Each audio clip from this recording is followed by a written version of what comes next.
मंडळी, तुम्हा सर्वांना माझा नमस्कार आणि शारदीय नवरात्र उत्सवाच्या व घटस्थापनेच्या देखील खूप खूप शुभेच्छा।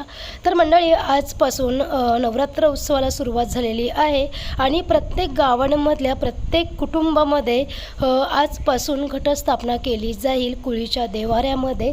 आणि आम्ही दोघे आलो आहे आमच्या पाटील कुटुंबातील देवाऱ्यामध्ये आमच्या कुळदेवतेच्या दर्शनाला आणि छान आता आम्ही ते देवाचे दर्शन वगैरे घेतोय।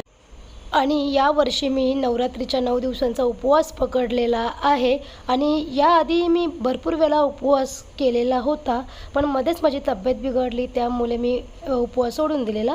पण यावर्षी ना माझी म्हणजे खूप मनापासून इच्छा झाली की मी देवीचं 9 दिवस उपवास पकडेन।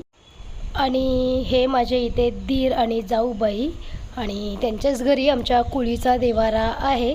तर इथे ताईंनी लगेच फराळ दिला आहे मला आणि ते ताई मला बोलतात, कविता तू का उपवास पकडलाय, तुला असंच बरं वाटत नसतं कधीही आणि तू चढता उतरता उपवास पकड। तर मी इथे ताईंना सांगते आहे की ताई, माझी यावर्षी खूप जास्त इच्छा झाली आहे उपवास करायची, तर देवी आई माझ्याकडनं छान असा उपवास करून घेईल।